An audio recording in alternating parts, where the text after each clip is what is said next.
Hello and welcome to True Crime AI, where we cover old and new true crime cases developed solely through AI. So sit back and relax as we get into our first case. This is the case of Matthew Broderick.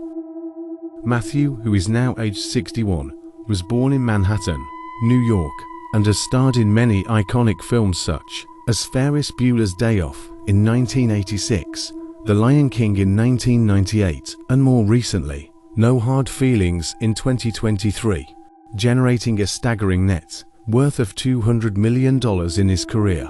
For today's case, we are going to go back to 1987 over in Tempo, Northern Ireland, where we will have Matthew and his girlfriend Jennifer Gray driving along a dark rural road during their vacation.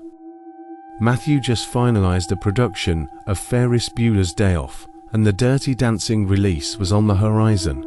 During their drive, Matthew swerved onto the wrong side of the road, which resulted in a fatal head-on collision with another vehicle.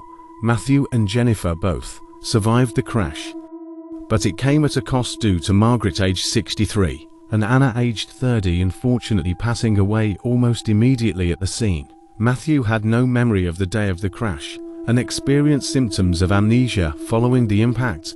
Matthew also suffered a concussion, broken ribs and a broken leg.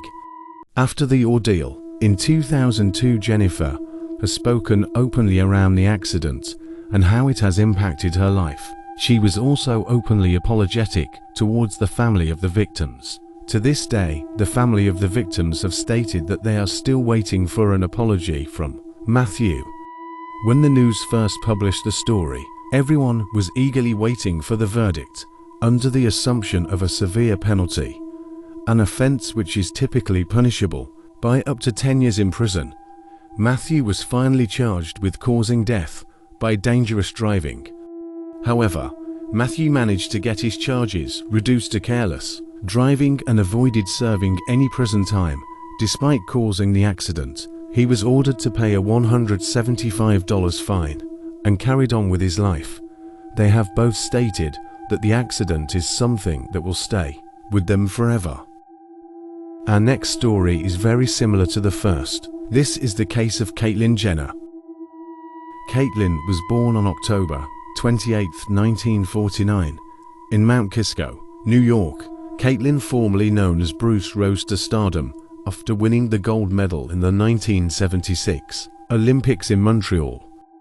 Giving widespread recognition in the world of athletics, she is more widely recognized with her appearances on the reality TV show Keeping Up with the Kardashians, and more noticeable with her public transition from Bruce to Caitlyn in 2015, which was highly publicized. It was around this time in 2015 where Caitlyn was driving her black SUV, towing an off-road vehicle, when she collided with a white Lexus. The Lexus was then pushed into oncoming traffic, which was then ultimately struck by a Hummer going in the opposite direction. The driver of the Lexus, Kim Howe, aged 69, unfortunately passed away, and 4 others were hospitalized. Investigators found that Caitlyn lifted off the gas pedal and applied the brakes 1 second before the crash. After looking into the CCTV footage and data from Caitlyn's car, they determined that she not speeding and traveling slower than Kim. The investigator stated that they were unable to prove, beyond reasonable doubt, that the suspect's conduct was unreasonable, therefore supported the non-guilty verdict. Caitlyn's defense at the time was that she was evading the paparazzi. However, there was no evidence to suggest this defense. There is a very strong likelihood for this being a delayed reaction from Caitlyn.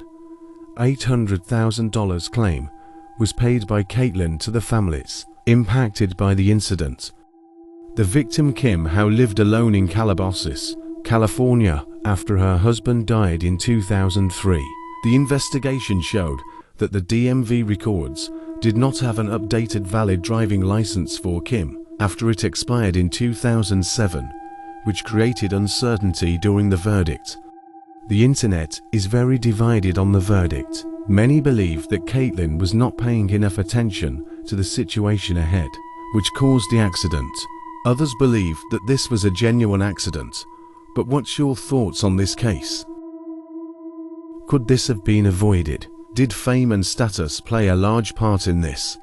Or was this purely an unavoidable accident? Although these cases happened several years ago, my thoughts still go out to the families and the victims whose lives were unexpectedly cut short.